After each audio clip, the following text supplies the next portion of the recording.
Merci beaucoup. Je donne la parole au président de la République de Guinée, Alpha Condé.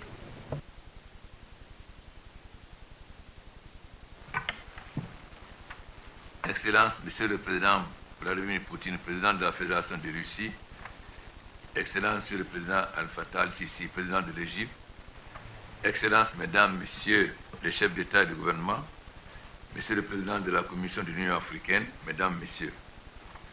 Je voudrais tout d'abord remercier Son Excellence Vladimir Poutine, le gouvernement et le peuple russe pour la qualité de l'accueil et des dispositions idoines prises pour cette toute première édition du sommet Russie-Afrique dans la magnifique ville de Sotchi.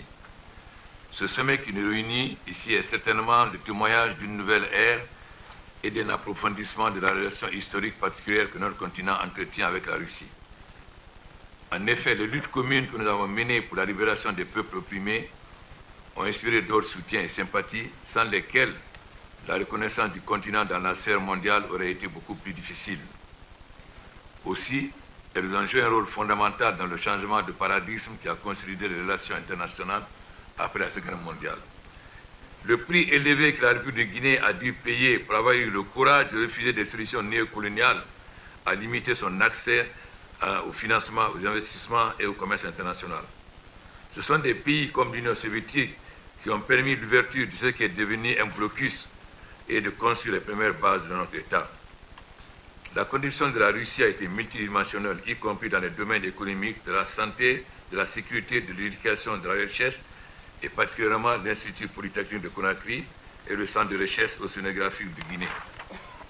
Depuis les indépendances, un nombre important de cadres guinéens ont été formés dans l'ancienne Union soviétique et aujourd'hui en Russie, renforçant ainsi la coopération dans le domaine de l'enseignement et de la recherche.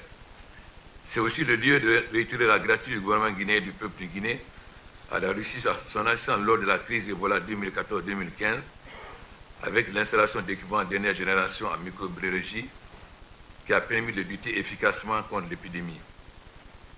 La République de Guinée est un excellent exemple de ce que la technologie et les investissements russes peuvent faire pour développer l'immense potentiel et la richesse des pays africains. La présence des sociétés russes dans le secteur minier est bien établie et déjà considérée comme traditionnelle.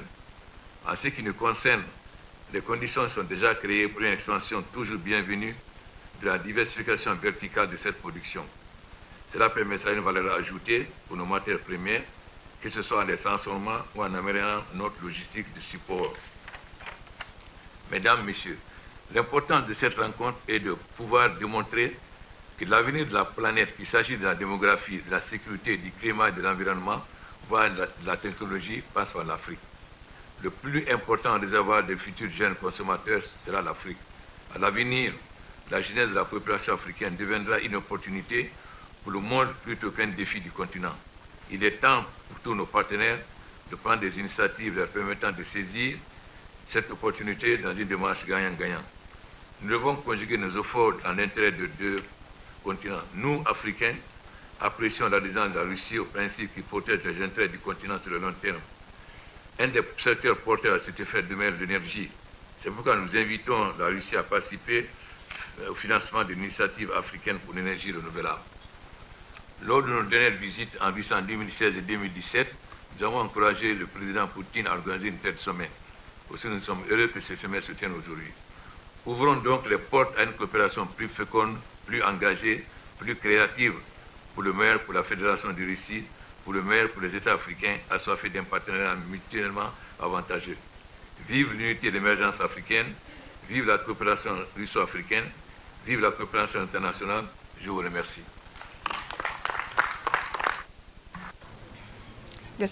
Monsieur le Président, l'exemple de votre pays démontre évidemment que les restrictions économiques qui sont dictées par les considérations politiques entravent le développement, mais ne peuvent pas l'arrêter. Et nous vous souhaitons tout le succès dans la voie du développement.